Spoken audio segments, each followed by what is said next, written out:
volver a la mesa, que ya está con nosotros José Dapena, que es economista y que nos va a ayudar. Y en algún punto lo que motivó a hacer todo este despliegue de información es la ley de góndolas. Me gustaría también, José, que sí se nos cuente en qué situación está en el Congreso. No, la ley de góndolas van a tratar de convertirla en ley en el Senado el viernes de la semana que viene. Esa ya tiene media sanción de diputados. Ya tiene media sanción de diputados y es muy probable que se convierta en ley en el Senado el viernes que viene. Y desde la UIA vienen diciendo que es imposible de instrumentar, imposible de llevarla a cabo en la realidad. ¿Usted qué piensa? ¿Hay necesidad de una ley de góndolas en la Argentina? ¿No? ¿Pero cuál sería el propósito de la ley de góndolas? Que en una góndola... ¿Contribuir a la lucha contra la inflación? No, una libertad de competencia sería, ¿no? En algún punto, ¿no? Que haya otras empresas también conviviendo. De alguna manera, es decir, por principios, no digo que esté mal, pero por principio, cada vez que se mete el Estado a tratar de obligar a hacer cosas, a mí de alguna forma me genera cierto, es decir, si fuera negocio, porque la pregunta es, si fuese negocio que entrasen otras marcas a precios más baratos, ¿por qué no entran otras marcas?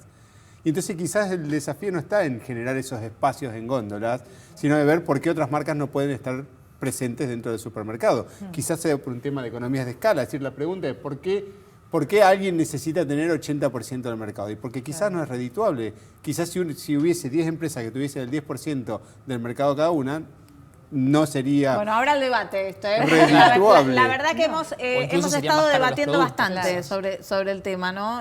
A veces coincidimos, a veces no coincidimos, así que puede ser una buena charla para poder debatir. Díganme ustedes qué es lo que... Sí, bueno, de hecho son los diputados...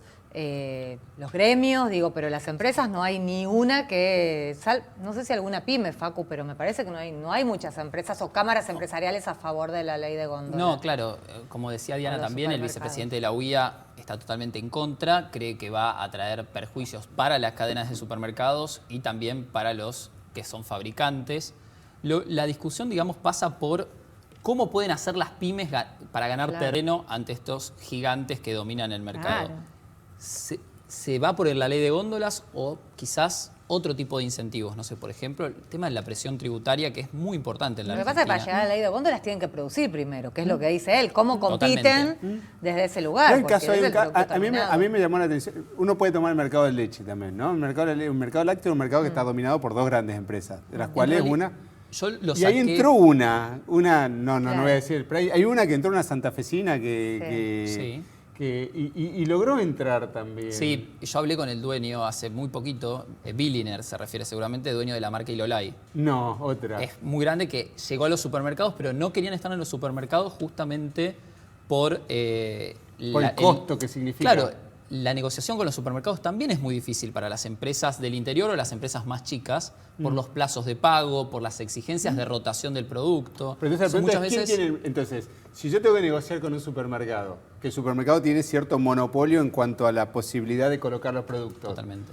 Es decir, quizás necesito ser grande también para poder establecer condiciones que para tener músculo negociar. Para poder negociar. Exactamente.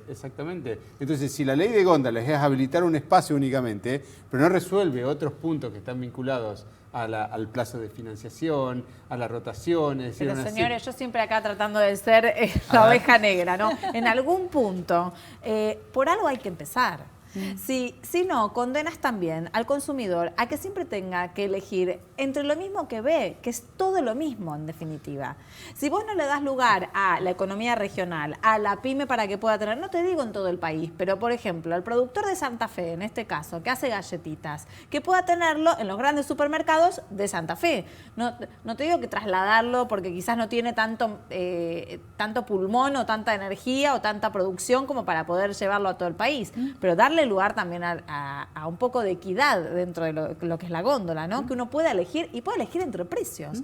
Porque ¿qué pasa? Si yo voy a una góndola, ¿no? Y está el 60% de la góndola, el 70 o el 80% de la góndola, con la misma empresa, ¿cuál es la pelea de precios que ahí tengo? Ninguna. Claro, pero en ese caso mi pregunta de abogado del diablo también sería, ¿por qué sigue yendo a ese supermercado?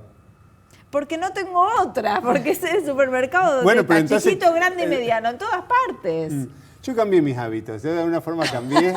Hay un supermercado que empieza con D, que se volvió mi favorito. Sí. Se volvió mi favorito, la verdad, porque tiene buenos precios. pero no tiene variedad. Pero Claro, no tiene variedad. logró hacer con su propia marca productos que son, digamos, no son premium, pero son productos que son buenos, realmente, y que en un contexto de estas características pudo encontrar una solución, diría, de mercado, una solución de incentivos. Pero con una ley de góndolas, acá la defensora de la ley de góndolas, con una ley de góndolas, ese supermercado y el otro tendrían variedad. Porque no les quedaría otra. ¿Y qué pasa si la gente no compra ese producto? Bueno, ahí vamos a buscar otra alternativa. Y sí. Claro, porque eso también es lo que dicen los supermercados. Nosotros necesitamos que el producto rote. Claro. Si vos tenés parte de la Mira, góndola yo creo ocupada que con por un la producto crisis- que con no la compra crisis, nadie. realmente te digo, con la crisis económica todos han probado todo tipo de productos, porque quienes estaban acostumbrados a comprar los productos de marca tuvieron que sí o sí verse obligados a bajar a comprar Depende en otro qué. precio. Yo, Y por ahí es ejemplo, donde bajé yo en digo, limpieza, ¿ves? Pero vos decís que te sale caro. Yo en limpieza bajo.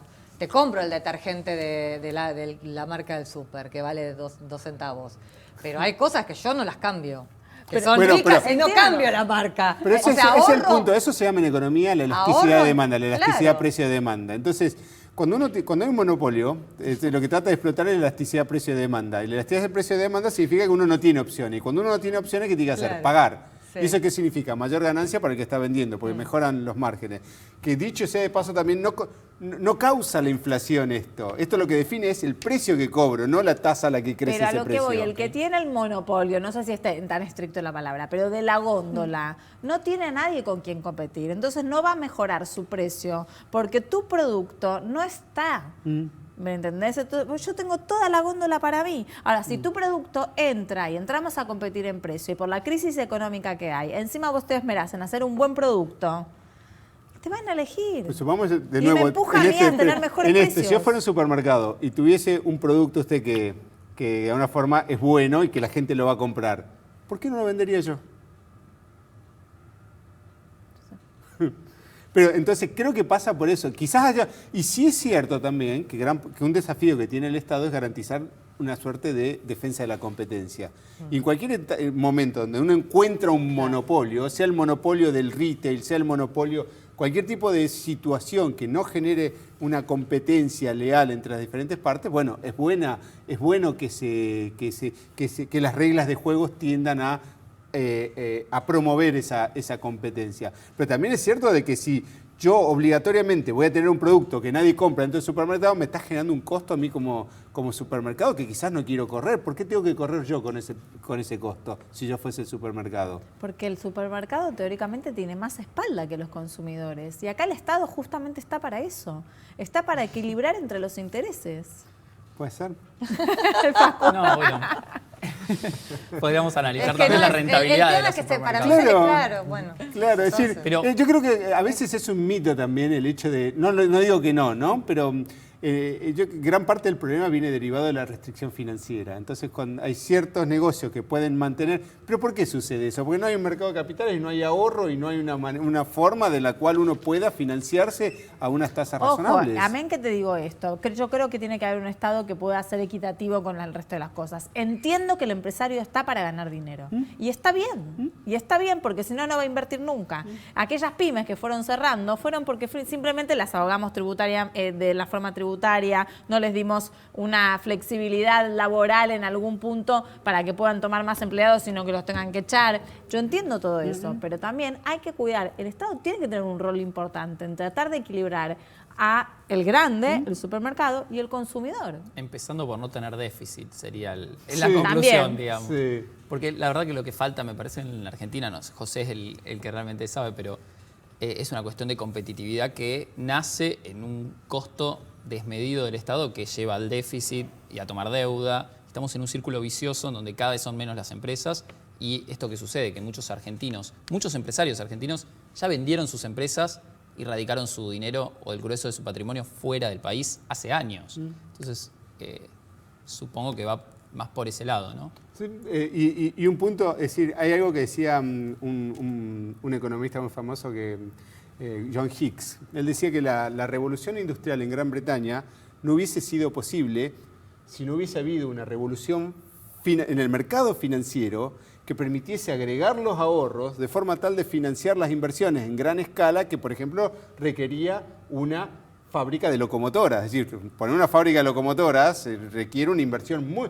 Y entonces ese crowdfunding, ese mercado de capitales, esa revolución en el mercado de capitales, es la que permitió ese financiamiento. En este caso me da la impresión de que sucede algo similar. Es decir, lo que termina pasando cuando uno tiene un mercado de crédito como el argentino, un mercado de capitales como el argentino, que no es estimulado, es que el que tiene dinero hace más dinero y el que no tiene dinero no sale nunca de pobre, lamentablemente.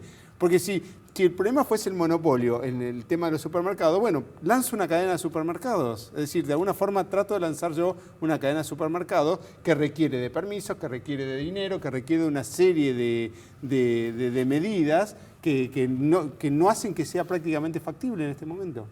Bueno, la verdad que es muy interesante todo. Te quiero agradecer habernos explicado la economía, que siempre es muy difícil acá.